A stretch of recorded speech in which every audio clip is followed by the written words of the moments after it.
Righto, it's time to fix all of Toyota's shortcomings with the 79 series. This episode we're going to replace the whole diff housing, which is really crazy for a brand new vehicle, but this is 79 series life. Let's get into it.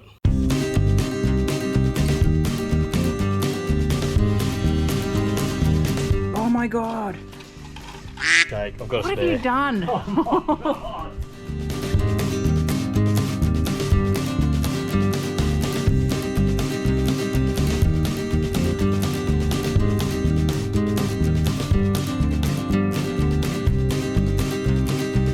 Okay, so we've been a bit slack with the 79 series. We really need to get this thing on the road because it's a bit of a tool for us. So finally got some gear. We've got a We've got a Brown Davis long range tank.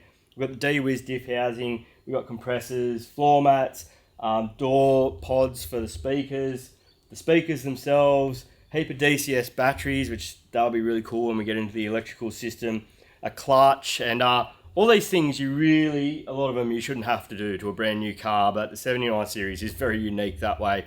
One of the things I didn't do to the last 79 was actually put a widened diff housing in. I used offset wheels to correct the track width. This time we are going to do a complete diff housing. Now, why am I doing that? How much is it? And I'll let you know how hard it is after we get to the end of this video. But I'm doing it because I want to be able to rotate the tyres properly is one of the big reasons. You can correct the track width by just adding a really wide offset wheel. It just means you can't rotate the tyres properly then. And I found in the last one, those rear tyres really squared off. I got the tyres changed on the rims, rotated them, and then the thing just drove like an absolute pig. Now, to replace the tyres, they're nearly $500 a corner. So if you do that a lot, it really starts to add up. So this time I invested that money into a diff housing so I can have the same offset wheels front and rear and be able to rotate them properly. Not only that, that diff housing is rated at 3 tonne. I think I'll put the specs down the bottom here now, and I'm pretty damn sure standard's about 2400, 2500. So doing a GVM and GCM upgrade on this vehicle, you can do all that, but then your rear axle load would be still probably over, which I reckon I would have been in the last vehicle. Okay, so they're the 3 reasons I'm going to replace the housing this time. So you've got correct your track is one, but to do it in a way that you can rotate your tyres, to bring that rear axle load up to 3 tonnes. So if you're doing a GVM or GCM upgrade, you're actually legal on the road. And not only that, it actually will make it drive better in off-road conditions and in the sand. So the housing itself is about $4,500. So this isn't a cheap exercise by any means. And a lot of people out there will just think I'm crazy, but this is a real tool for us, and it's an investment that I really want to make this thing a perfect touring vehicle and to suit us. Not everyone in a 79 series is going to need or want that. Look, you could get away without it. It's just something we really want to do, and I want to show you guys this is something you can do at home. I don't know that's the answer yet, but at the end of this, I'll show you what tools I had and what I used, and I'm going to do it on the garage floor at home with a couple of jack stands and do it safely, and let's get into it. Enough talking. Righto, knowing that I'm going to replace the exhaust, I've got a torque at 3.5 inch from the DPF back. Yes, I am keeping the DPF in, guys. I'm going to get it out of the road and it'll just make it easier. So start stripping it down, and it will hopefully be just a matter of undoing bolts and then doing them all back up again. There's just a lot of them. So we've purposely not driven this vehicle to try and keep everything clean because I knew I'd be doing a fair bit to it, and this is quite nice after working on Lance for so long. Oh, everything's brand new, all the bolts, everything should undo nicely. Where's the one you don't have? Can you give me a 21?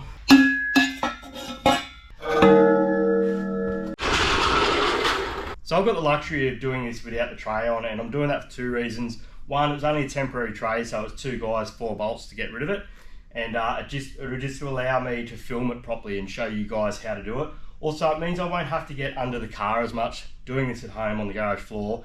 If you do this from a brand new vehicle, the Triple M trays are pretty easy to get off. So it's definitely an option. If you're going to do the diff housing, we're going to do a long range tank and the exhaust. It just does allow you to get to things a lot easier. So next thing is get the wheels off, get it down on the jack stand and start undoing a million bolts.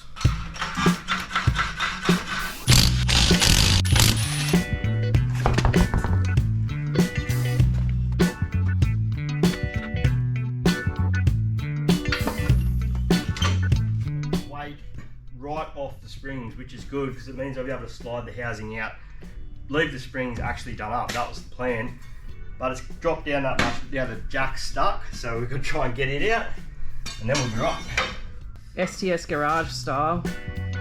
Right, Mum, pull the jack out.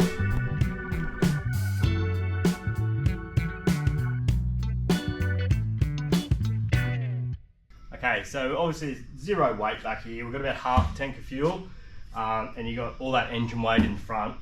So those two jack stands are rated at 2 tonne each, so we're nice and safe.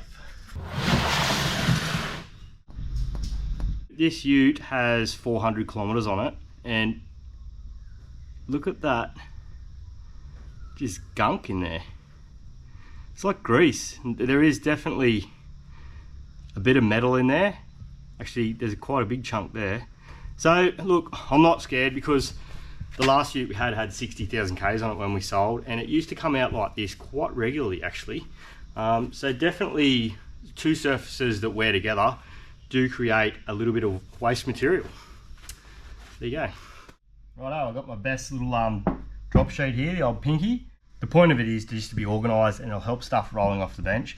So we'll lay everything out that we pull off, ready to go back on the new one. Obviously, to do this, I'll have to pull the axles out, the tail shaft off, all the brakes, the handbrake, the wiring for the locker. There's quite a bit to do it. Anytime you work on these rear axles, even if you're just doing bearings, make sure you turn your electric locker on. The way it works, it just makes it very hard to get the axles back in. So turn the rear locker on before you start this assembly. Righto, so I pulled the tail shaft out. I marked it on the spline. I just slipped it out of the slip yoke, and you don't have to do that to do this job obviously, but I'm going to be putting the long range tank in straight after this, so I might as well just slip it out of the road. Now it's time to disassemble this housing. Yep. Not gonna help.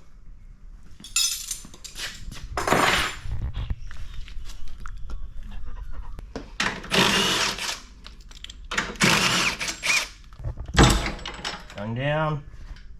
Righto, you actually do use literally everything out of the old housing, including the studs that hold the centre in. We have had a bit of a look at the instructions and gone through it yesterday, and yeah, it really doesn't come with anything. It's bare bones. So I'll pull this out now while it's in the ute, so when we're sliding it out, I don't knock the barb and snap it off.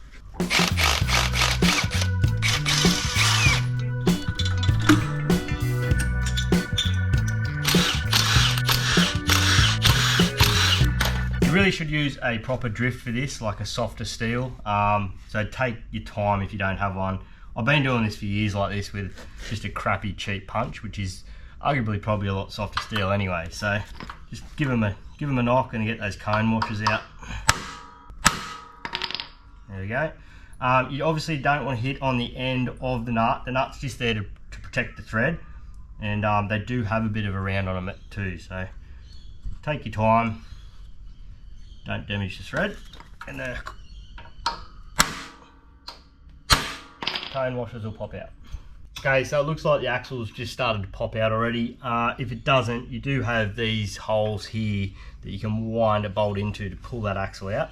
I think it's just going to pop open for us. Yep, lovely. So don't worry if you damage that seal, you get a new seal in the kit.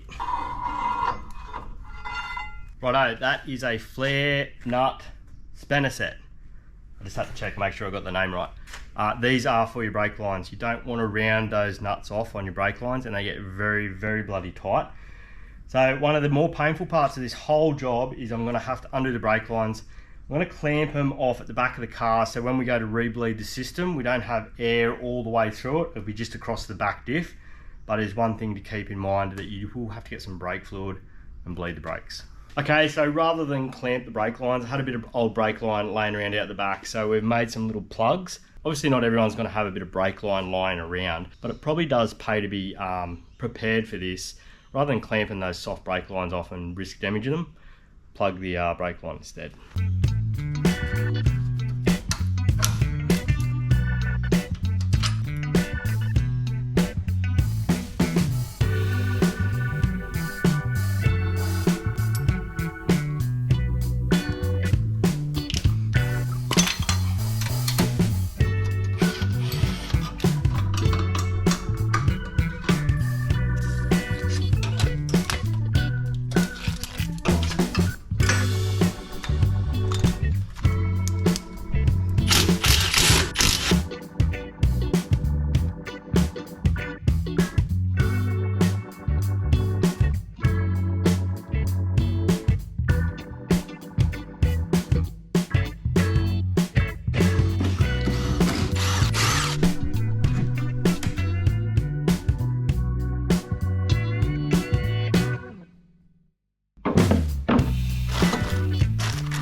Righto, so getting the old one out was reasonably awkward and heavy. So what we're going to do is I'm just going to put the studs out of where the actual center bolts onto into this housing, and then we'll put this housing in the vehicle empty, and as we pull these parts off the old one, we'll transfer them straight across to the new housing that's already in the car.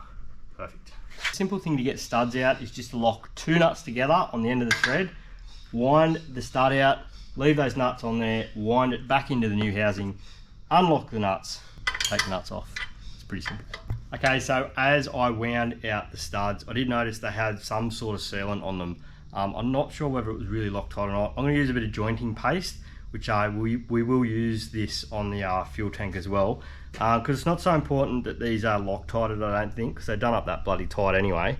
But it's more that if this thread doesn't seal into the thread of the housing, it becomes a point for oil to weep out, that's all. So that's what I've got on hand, that's what I'm using. Go and do your homework, guys, though, and make sure that that's correct.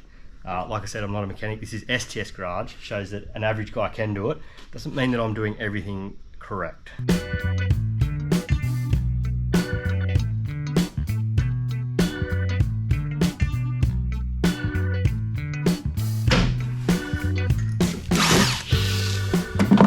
These are called high clearance plates. I'll show you the difference between the old and the new. You do pay quite a lot of money for these on their own, so there's a little bit of added value with the housing. They do come with it. With leaf spring suspension, where the leaf springs go underneath the housing, as in a 79 series, where your shock mounts to and the U-bolts go over and clamp onto the leaves, is the lowest part of the vehicle. So the difference between this high clearance and the standard is literally that much. So you get probably another 30 mil of ground clearance, which 30 mil doesn't sound like a lot, but 2-inch lift is 50 mil. So that effectively lifts your ground clearance by 30 mil right where you do normally get hung up. Down the other low point is your diff center. Most tracks with ruts in them will have a groove in them from the diff center. They won't always have a groove from these because coil sprung vehicles don't have them. So a worthy addition. So normally you'd have U-bolts going over your axle. These bolts go down through, there's big blocks welded to the top of the axle, so you don't need a U-bolt, and they are oversized. Obviously, if you're going to put a heavier spring rate in the rear, the length of this thread will vary. So we are definitely doing a GVM upgrade, so the leaf pack's going to grow. If you're doing like a parabolic spring where the leaf pack's really short, you cut a lot more off. But for the time being, I'm going to leave these hanging through, and then once we put the other leaf pack in for the GVM upgrade, we'll nip the rest off.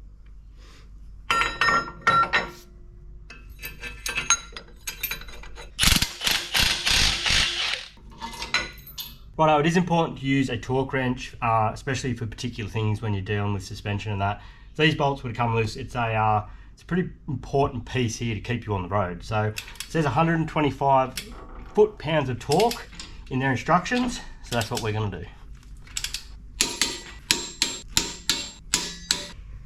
You don't need to go to the gym. Oh man, it's so hot, eh? I know I look like I need to go to the gym though.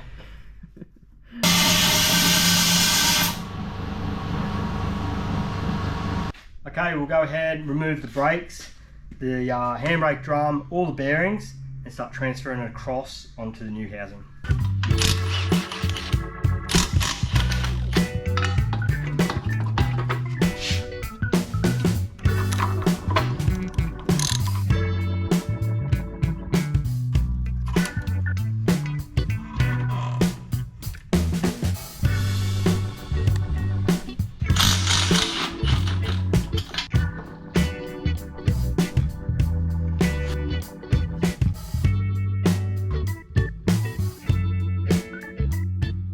Alright, this one is your ABS sensor. This is the one that will throw codes up on the dash, lose your traction control, lose your cruise control if you do damage it. So be gentle with that one. A trick would be, or a really bad thing to forget, they come with new axle seals obviously, because the axles are probably a different size because they're stronger and bigger and better. Don't forget to install it. You'll notice I am not re-greasing the bearings. Like I said, this car's got 400 kilometers on it, and I won't probably look at these until about 20,000. I've found that's worked for me. At 20,000 Ks, I'll probably re-grease. 40,000 maybe replaced, depending on the style of trips we're doing and how hard we are on the car. But There's plenty of grease in there from factory, I can assure you of that. They look good. So we got a little bit of rust forming there. I'm not too overly concerned about that. It'll only do it again. We'll line the gasket up with where it was before and screw them back together. Put the brake caliper back on now. Okay, this time we're going to do something different and a bit of an experiment to save time. So if it does work, it'll be a good little hack. We're just going to take the ABS sensor out, then take the caliper, back and plate and drum all off at the same time. We'll see if that works.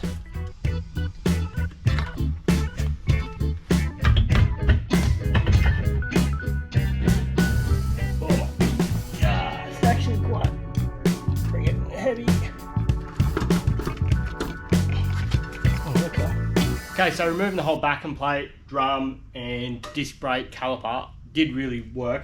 Be mindful, it was bloody heavy altogether. We've got that all bolted up, got the locking nut back onto the bearings. Whew, that is heavy, very heavy.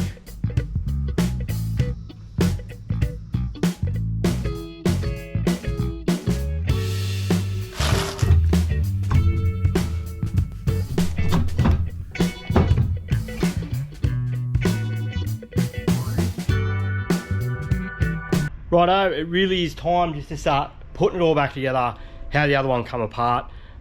If you're not sure where it goes, refer back to the video where I pulled it apart, because that's probably what I'll do as well. First off, we're going to put those new axles in, seals up the bearings, seals up the inside of the housing. We did clean out the inside of that housing, give it a good blowout, have a good inspection of it, make sure there's no crap in there.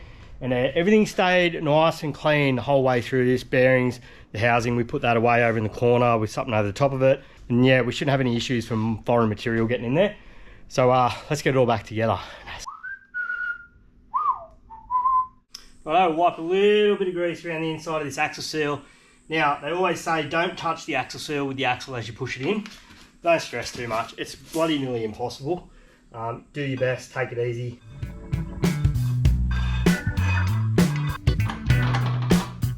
Reinstall your cone washers, your washers on top of those, and then the nuts to keep the axles in place. Reinstall the harness for the locker and the protective plate that goes back on top just as it come out. Next, you want to do your hard lines that run across the back of the diff and the ABS sensor wire. On the passenger side, you want to take the plug off the little bracket and move it back onto the other side to just give you a little bit more length on the ABS sensor wire. The driver's side was alright, just need a little bit more length on the passenger side. From here, it's just a matter of bending and manipulating the hard lines to now reach the caliper, because obviously from the outside of the leaf to the caliper is where the axle's grown 50 mm in length. Now these brake lines are quite pliable, so just take your time. As long as you don't kink them, you really should be fine, and you got to be pretty rough to really kink those brake lines. So once you get those all hooked up, the last ones are the soft lines that come down from the chassis to the diff. There's a little bracket there that holds those in place. Run the soft lines down, do them up before you put the clips in to hold them in place, so you know that that thread's not going to bind.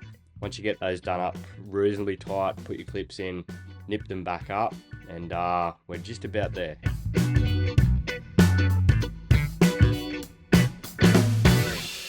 As you can tell, it's rather hot in here. Righto, we'll go and hook the handbrake up, and it's nearly time, I think, to put the wheels back on. Hopefully we've got no parts left over. It's always a possibility. For the handbrake, obviously now the diff housing is wider, the cables aren't long enough, so you get these little extension plates.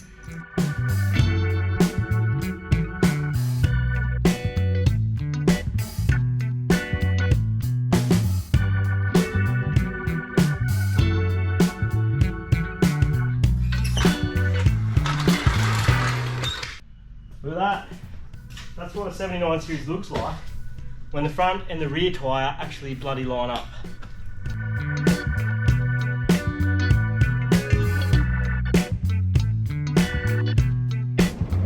Well, there you have it, guys. The only thing left to do is to clean up. That is a really good little DIY project. Around 5 hours. Only time I really rang Dwiz for a little bit of help, and it was only mainly because I'm doing a video on this, was to see if we need to take the paint off that matching surface that the housing bolted to with the gasket. It's only a light coat to stop it going rusty. They said no, that's fine. Other than that, the only other trick would be the brake lines, bending them, manipulating them a little bit. They are pliable, you can do that, so don't be too scared there. But all in all, I'm glad we did it in the shed, on the floor. We had a crack. We probably saved ourselves $1,000, just guessing.